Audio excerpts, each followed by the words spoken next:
I'm Chuck Todd. Up next on Hotline TV, we're taking a look inside. We're going to look at deep inside John's soul. Thank you, bro. I've been doing a lot of journaling, a lot of thought, thinking about this. I've got some special things to share. Very touchy-feely. Hotline TV next.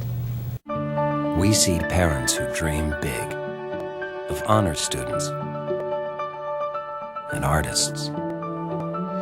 By supporting programs that help children learn, we help parents watch their dreams come true.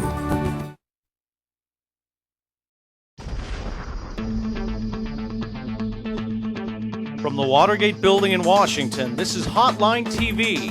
Now here are Hotline editors Chuck Todd and John Mercurio. Happy Tuesday, everybody. I'm Chuck Todd. And I'm John Mercurio. Today we're taking a page from Dick Wolf and ripping our stories from the headlines. Specifically, we're looking at how the media covered our frontrunners this weekend. Chuck, it's this weekend's Washington Post article on John McCain embracing soft money, the final nail in this coffin of the media darling John McCain. Well, it's fascinating just watching all of the media coverage this weekend. Tell us why it was fascinating. Because they all have sort of a predictable way that it's like the media has a collective way that they're going to cover Obama and Clinton. They've already made that decision. But let's start with what you kicked off with, and that is this McCain thing, because it gave McCain a chance to do something he rarely does, which is bash the media. Right. Which you would think on paper ingratiates himself with the conservatives. Well, the best part was the quote that said, "It's the worst hit job that's ever been done on me by the media." And I'm thinking to myself, how many hit jobs has John McCain really had to suffer? I read the piece.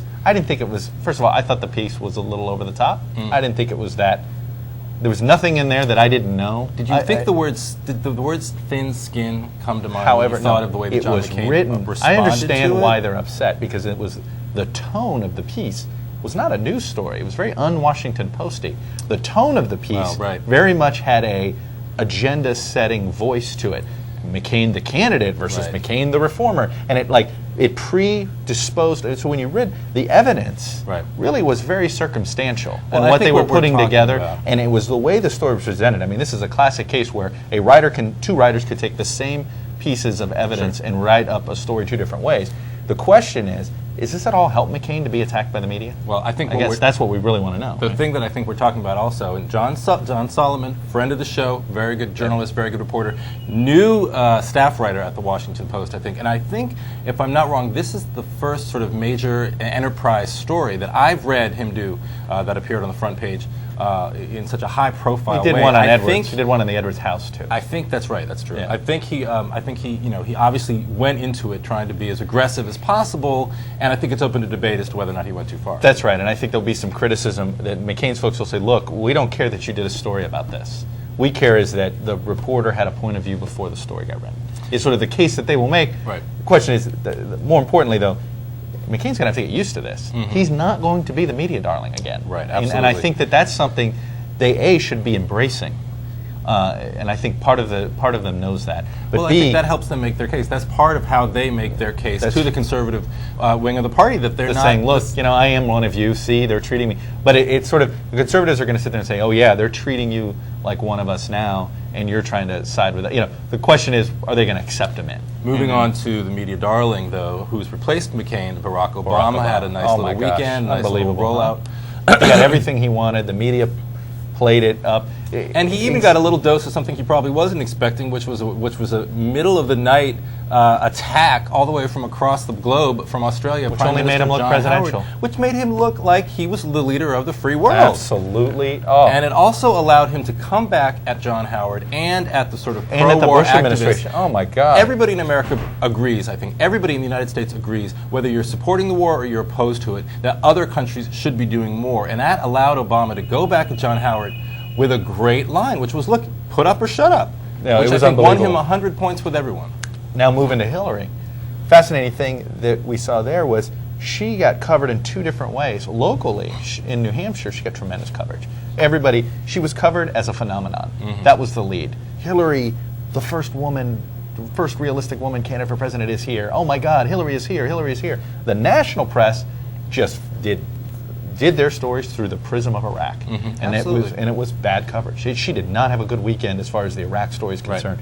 But in New Hampshire, she had a good weekend. Well, it's sure. an odd little... And everybody was doing their job. I mean, I think the local reporters knew That's fair. that the national reporters were going to be covering it with the prism of Iraq. And I think the local reporters knew that what was important for their audience, if you will, is this idea that you have this First Lady. She's coming to New Hampshire for the first time in 10 years. She stopped coming to New Hampshire in 1996.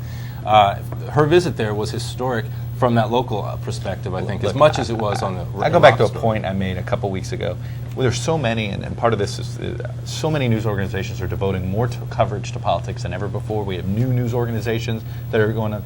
We are going to get coverage of these candidates, almost saturation, to the point of you think, when does the public tune it out and just say, you know what, I've had enough? And does the media do what they normally do and have packed journalistic ways about how they cover each candidate, or do they end up actually saying, "Oh, let's not be packed journalists"? Where I don't know what but I don't know if the public's going to listen to all this. This is almost oversaturation. But that's why I think this is really an intensely important part of the period, because I think that's what you've got so much media interest in January and February, probably into March of this year. When does this fade? Then it starts to fade. Then it starts to wane. At least I'm sure the public's interest. The Anna Nicole probate, is that when it finally fades? When we have the Anna Nicole probate, and finally we can turn our attention to what America really cares about. To what I care about. Who's your baby's daddy? But back to the point, I think that's where you see the potential wisdom of an Al Gore presidential campaign or Newt Gingrich. Sure, I was going to say getting in late.